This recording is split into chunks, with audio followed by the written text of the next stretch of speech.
The loose cannon is looking down on pocket jacks. He puts in the re-raise to 4,200, and that single decision defines everyone else's incentives. From his seat, he is doing two things at once: value targeting the opener with a tight, high card-heavy range, and forcing the field to reveal how speculative they're willing to get at price. And Hashem, with a mid-pair, is taking the classic set mine plus pressure line.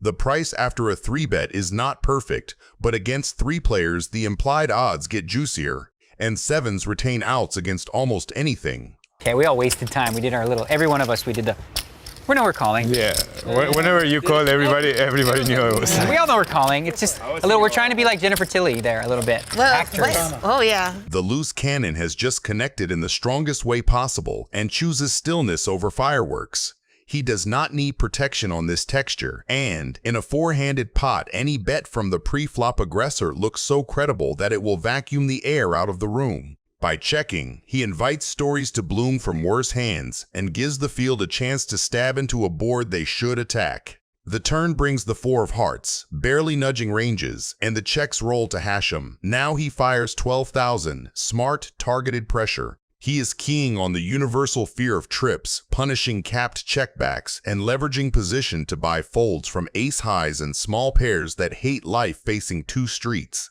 That's what you did last time. When? 12,000. Last night, Hashem bet 12-5 on the river against the loose cannon. Ken made the call with queens, and Joe showed him 2 pair to take it. It was 12,500 last time. Frankowski just calls. Note the elegance. Raising here collapses Hashem's bluffs and isolates only better or folding hands. Calling keeps the net wide, disguises strength, and lets Hashem talk himself into bigger numbers on rivers that do not change much. River is the deuce, another brick, and Hashem does the unthinkable. I'm all in. He's all in. Call. 4 jacks, I guess. Malik is looking down on pocket 4s. He limp calls the small blind to keep the pot cheap, hide his strength, and tempt the big blind to isolate wider than normal. Reichenstein does exactly that with Queen 6 offsuit. 1.2? 1.4, wow. 1.4, okay. Yuri may end up regretting telling Sebastian to have fun. Malik's banter here is not small talk. It's deliberate downplay to make his range look weak and to encourage future barrels. On an ace-high 2-heart flop, the raiser is supposed to bet at a high frequency, so Reichenstein's C-bet is automatic.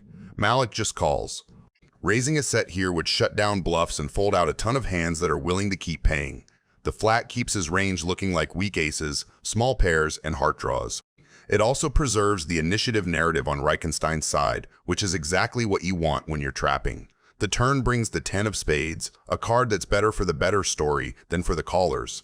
It adds overcard pressure to Malik's perceived ace-rag or pocket pair range and gives Reichenstein clean justification to keep firing with value and withdraws.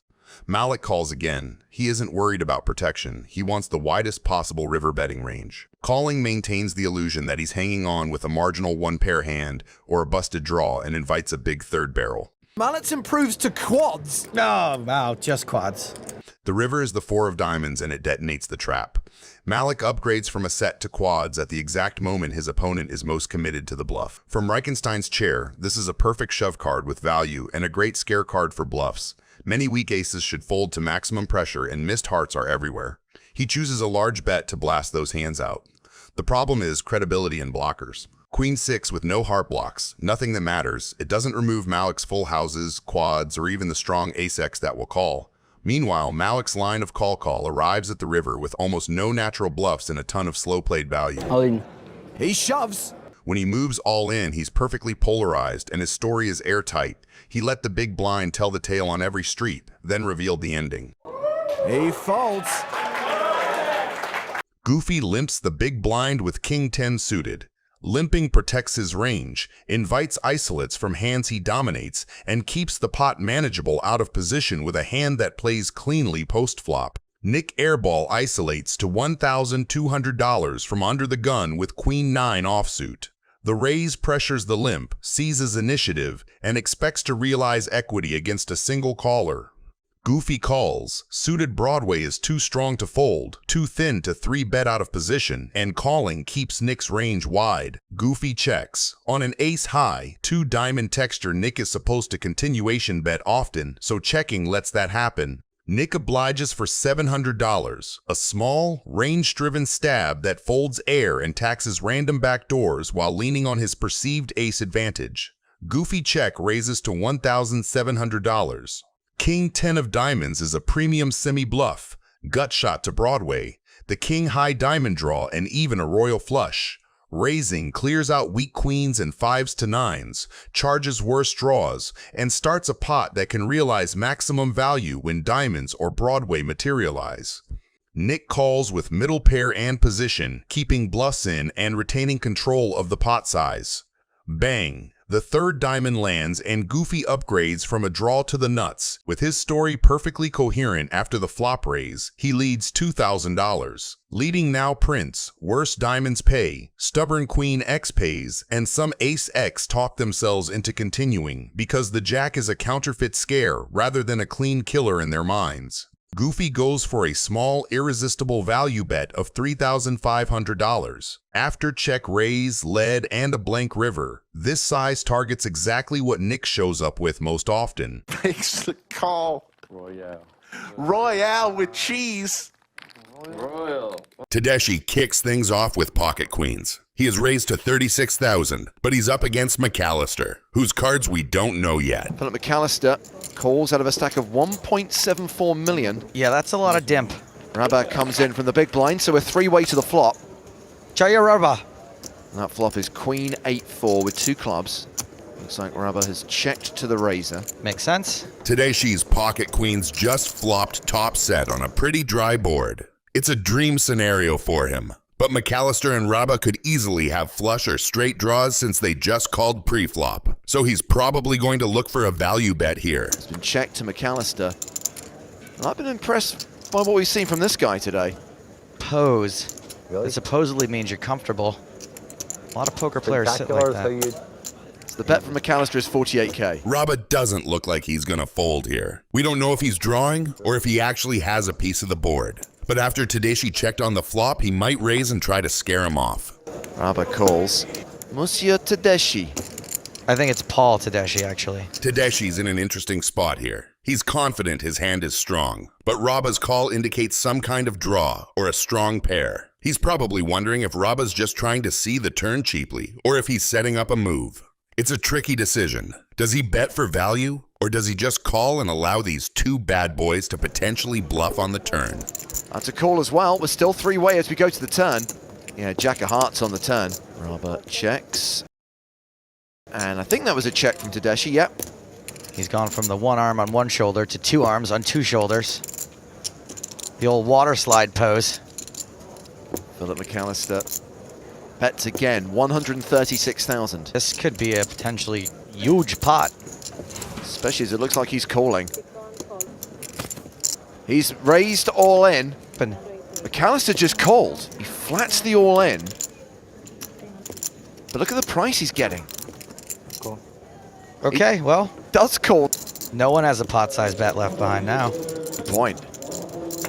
The river brings the ace of hearts and Rabba's looking down at the board, still not knowing the strength of Tedeschi's hand. He could be holding a decent pair or even a straight, but the ace definitely changes the dynamic. Does he believe Tedeschi has a hand like 2-pair, or is he worried about a potential set or a straight?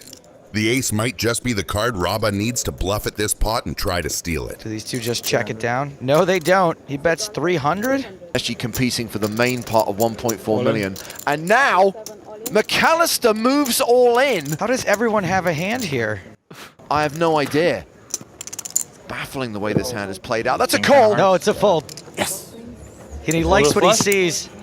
No, King 10 clubs. King 10 of hearts for a royal flush. It is a royal, and look at that, Tedeschi did have a set of queens. What a terrible, disgusting run out for what is going to be the best hand almost always. This was a nasty royal flush poker river cooler. You and him have endless trunks of money. He's a school teacher. Helmut kicks things off with ace-5 offsuit. He is raised to $1,000, but he's up against Fishman with king-queen suited, who's a math teacher known for making razor-sharp, calculated plays. I don't win very many pots from this spot, so... Wow. Fishman calls, Williams calls, deuce, jack, ace, 2 clubs, action flop. This looks like a fun board. Williams checks instantly and Helmut checks behind him, but Fishman isn't waiting around. He fires out $3,000 into the pot, repping strength and leaning on that nut flush draw. Hellmuth raises. This is a pretty easy call with a flush draw, gut shot, and 2 big cards. And there it is by Fishman. The turn brings the 5 of hearts, and Helmut quickly bets $15,000, now holding 2 pair and looking to extract value. His pairs are still no good, but PH could be doing this with worse flush draws, and he's got enough behind for decent implied odds. Fishman is behind, but still has plenty of outs to improve, and this decision should not be a tough one for a math whiz like him. Add it all up, and Fishman makes the call. He's looking for a club or a 10. The river, there's the 10 completing the straight. Fishman tries to keep a stone-cold face as he watches the river give him the nuts. Action on Hellmuth. 23,600. His bet is an attempt to build the pot, but Fishman, with the nuts, is going to try to include some serious acting. 23,600 into a $45,000 pot. This is pretty dirty. Fishman's reverse pedaling the nuts. Helmut, with 2 pair, doesn't know he's walking into a trap. Fishman, with the nuts, is going to try to include some serious acting, waiting for him to commit more chips. I'm not going to let you do this to me again, Phil. I can't let you do this to me again. Leonardo DiCaprio could not be selling this any better. How much you got behind? This is Fishman's way of trying to convince him he's not too strong. Helmut tries to keep as cold as possible and doesn't even answer Fishman's question. Was there an answer to that? Like 85 or something. I'm all in. Fishman shoves. He even fake hesitated. Watch that Oscar, Leo. I'm done, Phil. I see method acting, improv, pantomime. If Phil calls here, the kid stays in the picture. Ha ha ha ha. This acting is so terrible that it makes you wonder if it's not a double bluff. Helmut is going to blow up after he sees what Fishman is holding. This is so sick. I mean, is it possible that I just get cooled every hand I play here? You got king, queen of clubs? I mean, I guess so. Phil's put him on his exact hand. God, all that talking leads me to believe that. Wow. Now, that might be real. I'd certainly be shaking either way. All right, I call. Hellmuth calls and sees king, queen of clubs. Bingo! Can I even play in this game? I mean, what the they find? I mean, what the? That was a great read, by the way. You had him. Yeah, you're a real. The guy hits a miracle 10 on me, and what? You want to just step He's on a me? school teacher, and you and him have endless trunks of money. Endless trunks of money. He's a school teacher. For God's sakes, man. Screaming will do you a lot of good.